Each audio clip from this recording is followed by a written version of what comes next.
Hello, can we talk about equality in marriages? Growing up, you're told that everything the boys can do, the girls can also do. In fact, we can do it better. That works because it allows us to not give excuses of the emotional challenges, especially as teenagers, and changes we go through as reasons as to why we are not performing in academics. Fast forward, at the workplace, we are taught about equality as you are asking for that promotion or that pay rise, that if the man can go for it, so can you. Then we get into marriages, and as a young wife, the script does not maintain. Maybe could be in the first few years when you're just the two of you, one does the dishes, the other one cooks, or then you fold laundry together, but that does not maintain. You quickly realize as a young wife that there are things that you are doing, there are things that you want to see done, but your husband does not have the same heart. The real test comes in when children or pregnancy checks in. Equality ends at the point of conception. That's when the two of you are in agreement and you're happy. From then on, the process begins in the woman's body. The emotional changes, the physical changes, the adding of weight. What you did when you're just the two of you, the woman has to carry the evidence for 9 months. Not to mention the morning sickness, the fatigue that comes with pregnancy, the sicknesses. Sometimes you're sick and you can't even take medicine for it because you're pregnant or you're breastfeeding. And you quickly realize that the things you used to do, just the two of you, he continues to do them, but you cannot. The things you used to do for fun, he can, and you cannot. And slowly it hits that we are not equal. But then again, that's short time. You tell yourself it's just 9 months. The delivery and labor process, we won't even talk about it. The pain that you go through, it's just a God process that the two of you come out of it alive. And your husband, no matter how much they love you, they cannot substitute it. They cannot help you. A push gift is good to appreciate you, but it can never equate what the woman has to go through the labor time, the breastfeeding. Your sleep pattern is changed. When the husband can sleep in a home with a newborn, the mom has to keep waking up every 1 hour to breastfeed, to change diaper, or sometimes even just to check if the baby is breathing, because maternal instincts have kicked in. If you're fortunate enough, you're able to transit back to work, but even back to work, your mind is not 100% at work for the first 1 year or so. When the child is young, you're always worried about what's happening at home. Your productivity changes. If it's business, you're being measured your performance if the income has not, it's not as what you expected. For example, let's say there are two people working in the same job. Both of them have a 1 year old, and they're given an opportunity to travel. The man when told there's an opportunity to travel, he'll just quickly think how he can support the family for the 2 or 3 days he'll be away. Everything is provided. There's someone to check on them, and they have extra cash.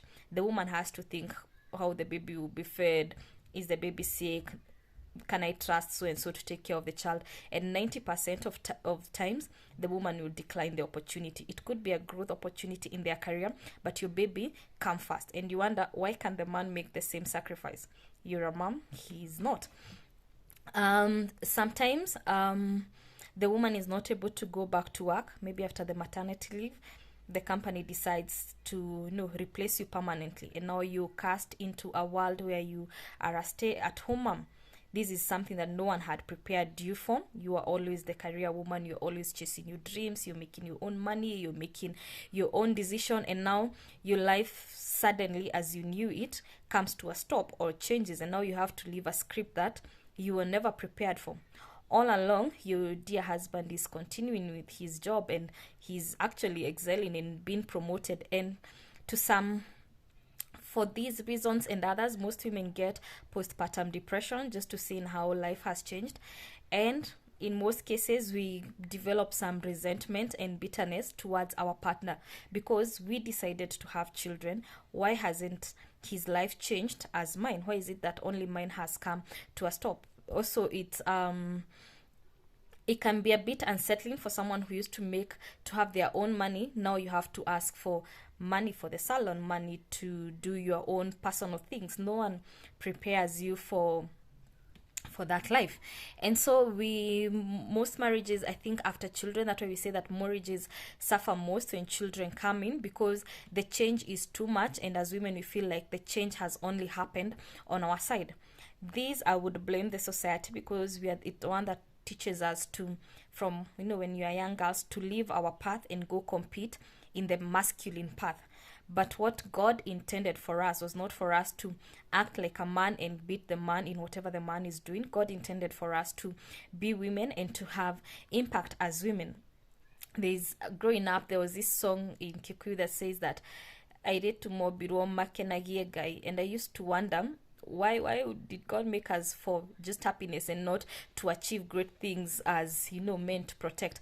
But I have realized that as women we carry a different aura around us that is not the same as men, but society has told us to shut it down and not to look at it, that the only way we can be called successful is if we are doing the things that men are doing. And that's a part that will always frustrate us, because you'll never be as good as a man in what the man is supposed to do.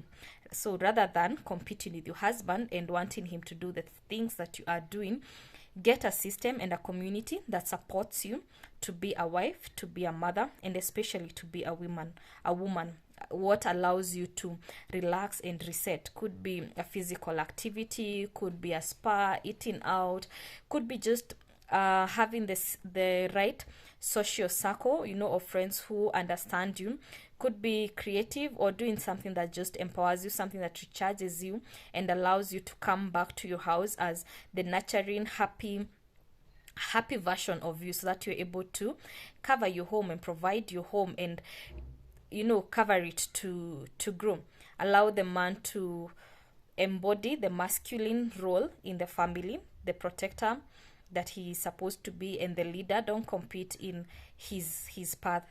Be a woman, enjoy being a woman, and shine in being a woman. If you continue competing and trying to do the things that your partner does, you will always be frustrated. And this actually discovered is why we feel most discontented, because our expectations have not been met.